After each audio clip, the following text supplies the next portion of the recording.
దగ్గుబాటి పురంధేశ్వరి రాజకీయంగా అన్ని రకాలుగా కలిసొచ్చిన నాయకురాలు. రాజకీయాల్లోకి వచ్చిందే తడవుగా 2004లో ఎంపీగా ఎన్నికై అతి తక్కువ కాలంలోనే కేంద్ర మంత్రి అయ్యారు. 10 ఏళ్లు కాంగ్రెస్ పార్టీలో ఉంటూ మంత్రిగా కొనసాగిన ఆమె తర్వాత 2014లో చాలా వ్యూహాత్మకంగా బీజేపీ తీర్థం పుచ్చుకున్నారు. 2 పర్యాయాలు ఓడిపోయినప్పటికీ చక్రం తిప్పే అవకాశం వచ్చిన మూడో దఫా రాజమండ్రి లోక్సభ స్థానం నుంచి ఆమె గెలుపొందారు.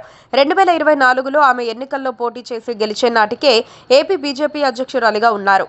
ఈ ఏడాది ఆగస్టులో ఆమె పదవీకాలం ముగిసిపోతున్న తరుణంలో బీజేపీ ఢిల్లీ వర్గాల్లో కొత్త టాక్ వినిపిస్తోంది. బీజేపీ జాతీయ అధ్యక్షుడు జేపీ నడ్డా పదవీకాలం కూడా పూర్తయి ఆయన ఎక్స్టెన్షన్లో ఉన్నారు. ఆయన స్థానంలో ఎవరిని నియమిస్తారన్న చర్చ వచ్చిన తరుణంలో ఇప్పుడు మోదీ, అమిత్ కలిసి పురంధేశ్వరికి ఓటేసే అవకాశాలున్నాయని చెబుతున్నారు. ఇప్పటికే పార్టీలో అంతర్గతంగా ఇలాంటి చర్చ ఒకటి జరుగుతోంది. మోదీ కూడా పురంధేశ్వరికి జాతీయ అధ్యక్ష పదవి ఇస్తే ఎలా ఉంటుందో ఆలోచించాలని కొందరు కీలక నేతలకు సూచించినట్లు సమాచారం.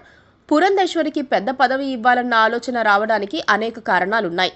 ఉత్తరాదిన బీజేపీ చాలా బలంగా ఉంది. అయితే ఉత్తరప్రదేశ్లో కొంతమేర ఒడిదుడుకులను ఎదుర్కొంటోంది. ఆ లోటును భర్తీ చేసేందుకు దక్షిణాదిలో పూర్తిగా విస్తరించాలన్న ఆలోచన బీజేపీ చేస్తోంది. ఆ పని జరగాలంటే తెలుగు రాష్ట్రాల్లోనే సాధ్యం.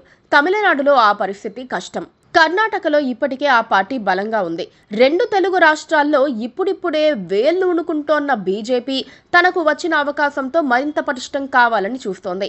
బీజేపీ జాతీయ అధ్యక్ష పదవి ఇంతవరకు మహిళకు ఇవ్వలేదు. ఈసారి దక్షిణాదికి చెందిన ఒక మహిళకు ఇస్తే బాగుంటుందన్న కోరిక పార్టీ వర్గాల్లో కనిపిస్తోంది. మహిళా రిజర్వేషన్ అమలు సమయం దగ్గర పడుతోన్న తరుణంలో తాము మహిళా పక్షపాతులమని చెప్పుకునేందుకు ఆ పార్టీ ప్రయత్నిస్తోంది. పైగా ఆంధ్రప్రదేశ్లో రాజకీయ సమీకరణాలను సైతం సరిచూసుకుని తమ పార్టీని బలోపేతం చేసుకునేందుకు బీజేపీ వ్యూహ రచన చేస్తోంది. ఓ మోస్తరు అంగబలం, భారీగా ఆర్థిక బలమున్న కమ్మ సామాజిక వర్గం నుంచి పురంధేశ్వరి బీజేపీకి ప్రాతినిధ్యం వహిస్తున్నారు. బంధువులైనప్పటికీ కలిసే ఉన్నట్లు కనిపించినప్పటికీ చంద్రబాబు ఫ్యామిలీకి పురంధేశ్వరి ఫ్యామిలీకి అంతగా పడదు. ఆ సంగతి బీజేపీకి బాగానే తెలుసు. పురంధేశ్వరి ఆమె భర్త దగ్గుబాటి వెంకటేశ్వరరావు ఎదుగుదలతో చంద్రబాబుకు టెన్షన్ పట్టుకుంటుందని బీజేపీ ఎప్పుడో గ్రహించింది.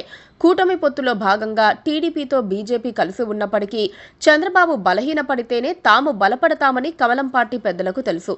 అందుకే ఇప్పుడు చంద్రబాబు వ్యతిరేకుడైన సోము వీర్రాజుకు ఎమ్మెల్సీ ఇచ్చారు. ఇప్పుడు పురంధేశ్వరికి జాతీయ అధ్యక్ష పదవి ఇస్తే కమ్మ సామాజిక వర్గాన్ని తమ వైపుకు తిప్పుకోవచ్చని వారి విశ్వాసం. పైగా ఇప్పుడు చంద్రబాబు పట్ల సొంత పార్టీలోనే అసంతృప్తి పెరిగిపోతోంది. పురంధేశ్వరికి పదవి ఇవ్వటం ద్వారా చంద్రబాబులో టెన్షన్ పెంచే వీలుంటుంది. తాము చెప్పినట్లుగా ఆయన వింటారని మరింతగా నమ్మకం పెరుగుతుంది. బీజేపీ జాతీయ అధ్యక్షుడిగా ఎవరున్నా పెత్తనం చేసేది మోదీ, అమిత్ షా మాత్రమే కదా.